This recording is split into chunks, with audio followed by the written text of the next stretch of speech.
장애라는 말은요, 우리가 산업사회가 시작이 되면서 이 말이 생기게 됐어요.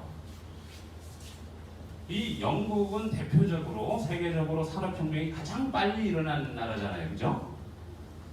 그러면서 이 대량 생산 사회가 된 거죠. 그러면서 이제 인간 개개인의 판단 기준이 이제 가치 판단 기준이 뭘로 정했냐 하면 노동 생산성으로 지배하게 된 거예요. 그래서 노동 생산성이 없는 사람은 인간적 판단 가치가 없는 사람이다. 이렇게 생각을 했죠. 이 산업사회가 산업혁명이 이렇게 만만하게 좋기만 한 건 아니잖아요. 그죠? 여러분 세계사를 배우면서 농노 제도의 파괴 그리고 인클루저 운동 많이 벌어졌잖아요. 그죠? 그럼 이제 도시화가 형성이 된다는 말이죠. 그러면 도시에서 아무래도 이제 시골에서 인클루저 하던 농사를 짓던 양반들이 할 게 없으니까 도시로 몰려올 거 아니겠습니까? 그죠? 그럼 이 지역의 도시 문제가 이제 다시 빈민 문제들이 발생이 된단 말이죠. 빈민화가 돼서 그런 빈민화의 문제를 해결하기 위해서 이 구빈법이라는 게 이제 탄생을 하게 됩니다. 이 구빈법이 뭐냐? 보시는 바와 같이 빈민구제의 책임이 국가에 있다는 것을 최초로 규정한 겁니다. 여러분 이 중에서 국제사회를 하면서 사회복지 하실 분도 있고 사회학도 하실 분도 분명히 계실 거예요. 그러면 상당히 중요한 의미를 갖는 구빈법이 이 영국 엘리자베스 여왕 시대에 만들어지게 된 겁니다. 결국은 산업혁명으로 인한 대량 생산 사회로 발전이 되면서 노동 생산성이 개인의 가치 판단의 기준이 되고 그로 인한 문제들이 발생을 하면서 이제 우리 사회 복지라는 장애인 복지라는 개념들이 이제 생겨나기 시작을 한 것입니다. 자, 이 구빈법에는 크게 세 가지 유형으로 인간을 구별을 했어요. 인간이라 하면 여기서 말씀드리는 것은 빈민을 계층을 말씀드린 거예요. 빈민을 세 가지 유형으로 나눴어요. 노동력이 있는 사람, 노동력이 없는 사람, 그리고 요보호 아동 이렇게 이제 나누게 된 거죠. 그래서 노동력이 있는 사람들은 이 작업장에서 일을 하는 조건으로 최소한의 구호를 제공하게 됩니다. 만약 나는 노동을 하고 싶지 않다, 작업장에 가기 싫다, 어떻게 되겠습니까? 감옥에 집어넣었어요. 자, 그러면 노동 능력이 없는 사람, 이 노동 능력이 없는 사람에는 노인들이 있었고 병자가 있었고 장애인이 있었어요. 이분들은 어떻게 하냐? 옆에서 주변에서 보면 저 사람 다니고 있으면 별로 안 좋잖아요. 불결하다고 느낄 수 있고 정서적으로 안 좋다고 생각을 한단 말이죠. 그래서 구빈원이라는 시설로 보내게 됩니다. 그러면 아동들은 어떻게 할까요? 아동들에게는 이 도제라는 제도를 활용을 하게 됩니다. 그래서 여기서 노동 능력이 없는 자, ability, disability, 거기서 이제 disabled라는 용어가 이제 장애인이라는 단어로 정착을 해서 현재까지 오게 됩니다. 지금은 이 부분이 너무 수동적이고 별로 안 좋은 표현이다 해서 세계 각국에서는 이 언어들을 바꾸고 있습니다. 우리가 장애자에서 장애인으로 바꾸듯이 영어 단어도 지금 바뀌어가고 있습니다. 자, 우리가 1981년은 세계 장애자의 해고요. 우리나라에서 상당히 장애 복지에서 중요한 역할을 하는 해이기도 합니다. 81년에 우리나라에서 최초로 장애인 복지와 관련한 법이 탄생하게 됩니다. 이름은 심신장애자 복지법입니다. 장애자, 언어 표현이 좀 그렇잖아요. 그죠? 그 당시에는 언어 표현이 아무런 문제들도 없었습니다. 그러나 요즘은 이런 단어를 안 쓰지만, 자, 이 당시 80년대 전후에서 여러 가지 사건들이 많이 생깁니다. 우리나라에. 지체장애 어린이가 건널목을 건너다 사고를 당하고, 또 휠체어를 타고 가던 고등학생이 교통사고로 숨지고, 또 보육원에서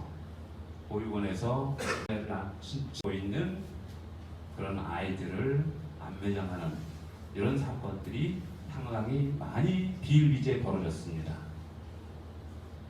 그래서 이제 장애인들이 이제 사회적으로 이런 문제들을 해결하고자 해서 관심을 높이자는 촉구의 목소리들이 상당히 높아가게 됩니다. 80년대에. 이때 당시만 해도 장애인들이 인간으로서 누려야 할 권리에 대해서 전혀 인식하지 못하던 시기예요. 이 시기도 우리나라는 먹고 살기 바빴던 시기란 말이죠. 자, 그래서 심신장애자 복지법이라는 것을 이제 만들게 되는데, 이 당시 당사자인 장애인들은 뭐라고 주장을 했느냐면 장애인과 관련된 법을 도입해달라고 요구를 하게 된 것입니다. 그래서 1981년에 우리가 6월 5일날 우리나라 장애인 복지와 관련된 최초의 입법을 하게 되는 배경이 되는 것입니다. 자, 보시죠. 80년대만 해도 이 신문은 81년 12월 11일 기사거든요. 우리나라에 장애인이 몇 명인지도 몰랐어요. 정부가 장애인 실태를 전혀 파악을 못했습니다. 도대체 몇 명이 있는지 가늠이 안 됐어요. 또한 지적 장애가 뭔지, 자폐성 장애가 뭔지 전혀 모르던 시기였어요. 이 시기에 추정하건대 전국적으로 장애인 시설이 82개 시설이라고 해요. 그리고 이 시설을 이용하는 대상자가 10,000명이 안 됐다고 합니다. 자, 세계적으로는 1975년에 30차 유엔 총회에서 이제 장애인 권리에 대한 선언이 채택을 하게 되고요. 그리고 76년 제31차 총회에서 전 세계 장애인 약 4억 5천 명으로 추정되는 장애인의 사회적 통합을 위해서 1981년을 세계 장애인의 해로 설정을 합니다.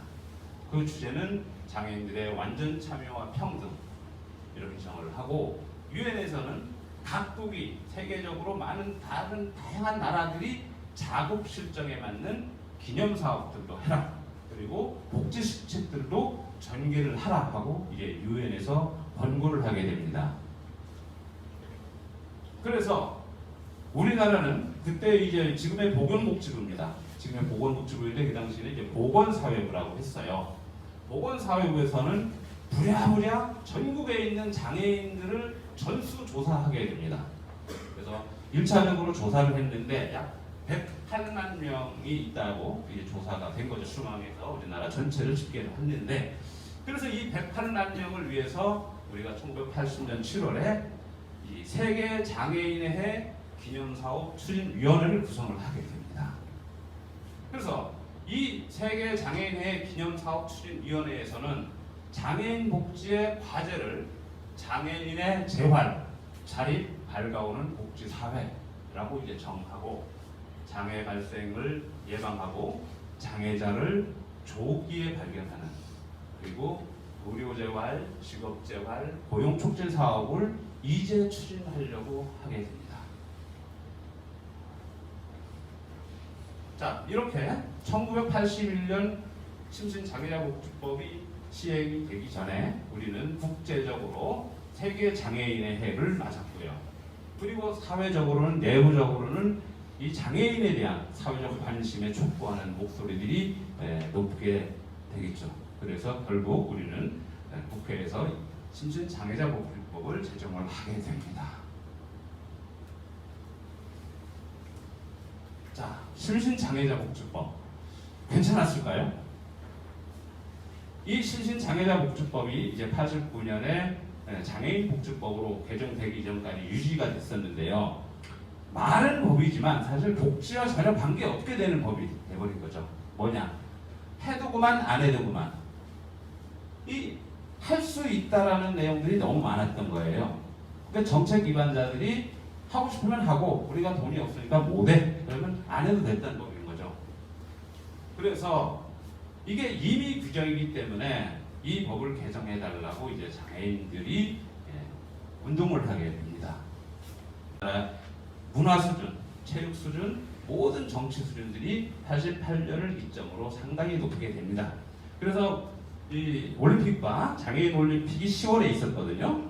88년 10월에 딱 끝나고 나서 국가에서는 대대적으로 장애인 등록을 실시하게 됩니다. 88년 장애인 등록을 하게 돼요. 자, 그러면 우리가 장애인 등록제도를 왜 할까요? 여러분들은 입학을 할 때 입학 등록하시죠, 그죠?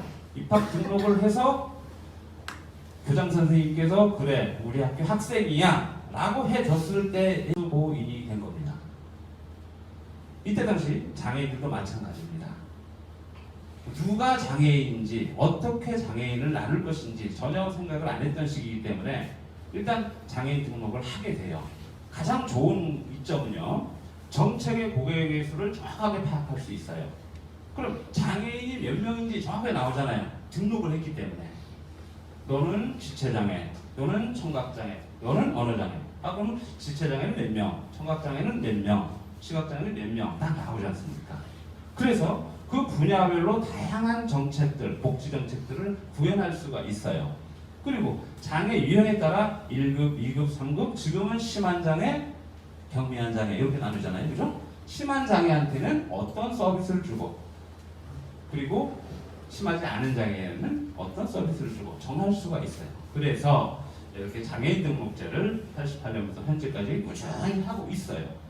그리고 앞으로 이 장애인들을 위해서 어떤 서비스를 해주고 어떤 정책을 펴나가야 될까 하는 정책 추진을 예측이 가능해요. 앞으로 한 사업들 예측을 가능하기 때문에 이런 등록제도를 실시하게 됩니다. 자, 보시죠. 1988년 우리가 장애인 등록을 하게 돼요. 17만 6천 명이었어요.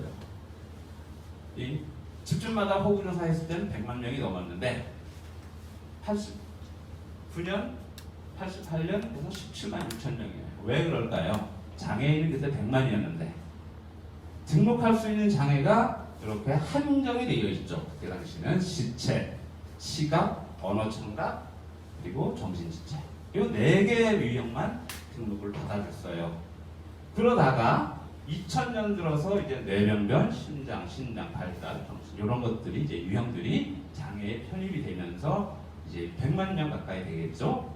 그러다가 이제 2003년 들어서 얼굴, 안면, 간, 그리고 우리 내부기관에 있는 장기, 장무, 요로 관절 이런 것들이 이제 장애 유형에 편입되게 됩니다. 이런 등록 유형이 추진가 되는 것은 우리나라가 그만큼 경제력이 좋아졌다는 거예요. 왜냐하면 이때 당시에 돈이 없었어요. 돈이 없었으니까 다른 사람까지 챙겨줄 여력이 없었다는 거죠. 우리나라 국가적으로 이제 2000년이 되면서 올림픽이 끝나면서 경제가 살아나게 되고 장애인 복지에 대해서 관심을 갖는 그런 역사적인 계기들이 된 겁니다. 자, 좀 전에 말씀드렸지만 심신장애자복지법이 장애인 복지법으로 변화되게 되는 이유 중에 하나는 1988년 서울올림픽입니다. 왜 그랬을까요? 장애자 올림픽은 큰 의미로 2가지 역할을 하고 있어요. 아까 말씀드렸죠. 우리 장애인 올림픽 기가 88년 서울에서 만들어진 걸 현재까지 쓰고 있다고 합니다. 그리고 이 장애자 올림픽 끝난 이후로 이 올림픽의 명칭을 패럴림픽으로 정해서 현재까지 사공하고 있어요. 그 전까지는 올림픽마다 디서빌리티, 디서에이블드라는 말을 계속적으로 써왔어요. 혼용됐지만 이제부터 이제 패럴림픽이라고 이제 하고 있죠. 그래서 평창 패럴림픽 그렇게 얘기를 하잖아요, 그죠? 네, 그래서 패럴림픽이라는 용어 그리고 그리고 동시에 또 하나가 있어요. 1988년부터는 올림픽 개최 도시에서 반드시 패럴림픽을 하게끔 만들어 놨어요.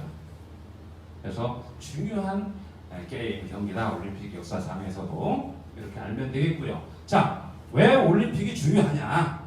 올림픽을 하려면 돈이 엄청나게 많이 들잖아요. 1988년 올림픽이 끝나고 국가에서 평가를 했는데 전체 한 2조 3천억이 들었답니다. 엄청나게 들죠? 기반 시설을 다 만들어야 되잖아요. 그 당시 돈입니다. 요즘 돈이 아니라 엄청나잖아요. 그런데 우리나라는 몰랐어요. 올림픽 개최만 하면 되는 줄 알았어. 그런데 개최를 올림픽을 딱 우리가 서울에서 하겠다 하고 들고 딱 왔는데 이게 덩달아 들어본 거야. 야, 올해부터는 올림픽 개최를 하면 한 달 내에 장애인 올림픽 해야 돼. 국가 깜짝 놀라잖아. 이제 우리는 올림픽만 하면 되는 줄 알았더니 요놈에게 이제 덤으로 들어온 거야. 그래서 88년부터는 이런 시스템을 갖고 있어요. 자, 문제는 여기서 생겨요. 우리가 올림픽을 하게 되면은 이 장애인 올림픽을 해야 된다고 그러잖아요. 근데 올림픽 6개월 앞두고 3월에 장애인 거주시설 보람이 장애인들 12명이 서울 교회를 점거하고 단식 농장을 하게 됩니다. 왜 그랬을까요? 문제는 돈이죠. 돈. 그때 당시 이제 한국 교회에서 장애인 올림픽 조직위원회에다가 이 지원금을 기부하려고 했어요. 그랬더니 장애인들은 뭐라고 외치냐? 그 돈은 올림픽을 위해서 쓸 게 아니라 우리 장애인들의 복지를 위해서 써야 된다고 이제 주장을 하게 된 거죠. 그래서 당시 이제 조직위원장이 이제 나중에 이제 얘기했던 기사예요. 장애인들이 집단으로 몰려와서 그 돈을 복지에 쓰라고 하는데 정말 이러지도 저러지도 못했는데 그 말도 옳지 않습니까? 예, 끝나고 와서는 맞은 거예요. 자, 그 당시 장애인 올림픽 예산이 200억에서 300억 들었어요.